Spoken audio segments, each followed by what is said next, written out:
Bismillaahi Raxmaani Raxiim. Maanta waxaynu mowduuceena ku soo qaadanaynaa waxyaalaha keena xanaaqa iyo sida la iskaga ilaalin karo.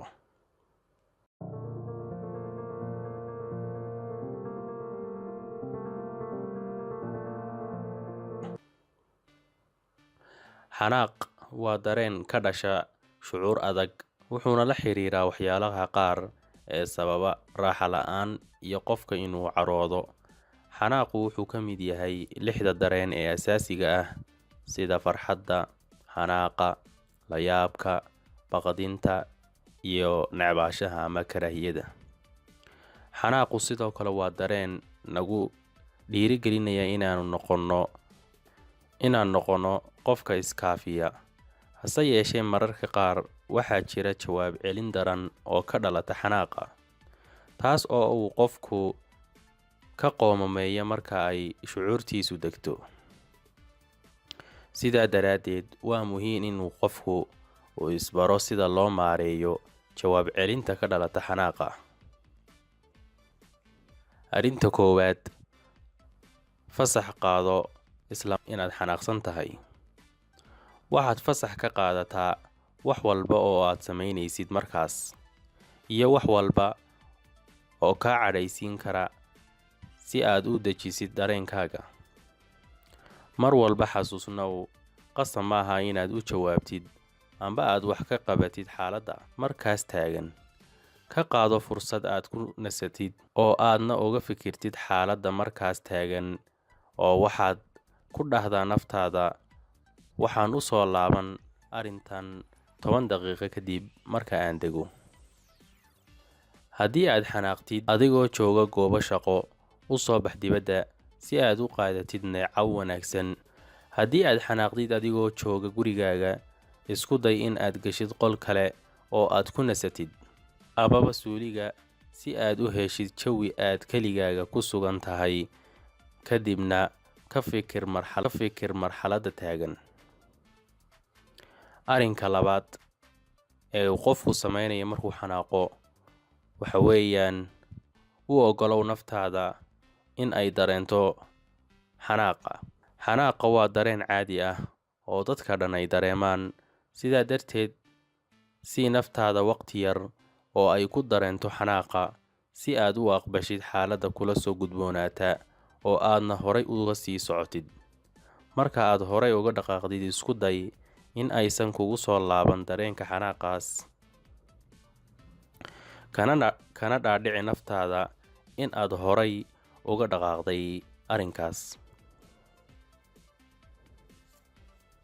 Arrinka saddexaad waxa weeyaan, qaado neef qoto dheer. Neefsasho qoto dheer waa tillaabooyinka ugu muhiimsan ee la qaado si loo kordhiyo oksijiinta dhiigga. Sababtoo ah haddii ay siyaado oksijiinta dhiigga, waxaa siyaada dhiigga socodka maskaxda. Tiri ilaa 3 adigoo jiidaya neefta. Istaaji oo tiri ilaa 3 inta aadan soo bixin hawada. Xaqiiji neefsashadaada inay ballaariso sambabada iyo caloosha. Sii wad neefsashada ilaa aad ka dareentid in aad degtay. Arrinka afaraad, istusi muuqaal wanaagsan. Haddii aad weli dareemaysid in aadan degin, qiyaas adigoo jooga meel muuqaal ku farxad geliya leh. Kana fikir iftiinkeeda, neecawdeeda, iyo quruxdeeda. Waa caadi haddii ay tahay muuqaal aad aragtay carruurnimadaadii. Arrinka shanaad, isbar in aad kula hadashid naftaada hadal wanaagsan. Beddel ku samee sida aad uga fikirtid waxyaabaha qaar oo ah si xun, una beddel in aad uga fikirtid si wanaagsan.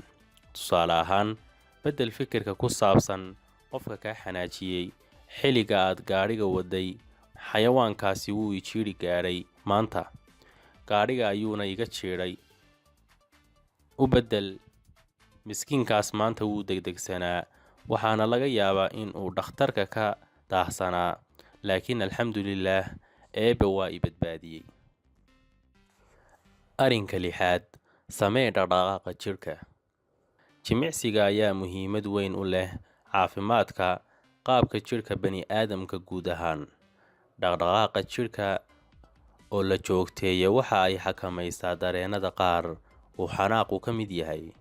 Jimicsiyada ama dhaqdhaqaaqyada wanaagsan xanaaqa waxaa ka mid ah orodka, kubadda cagta oo aad ciyaarto, dabaasha, kubadda kolayga oo aad ciyaarto, jimicsiga miisaanka, jimicsiga feerka.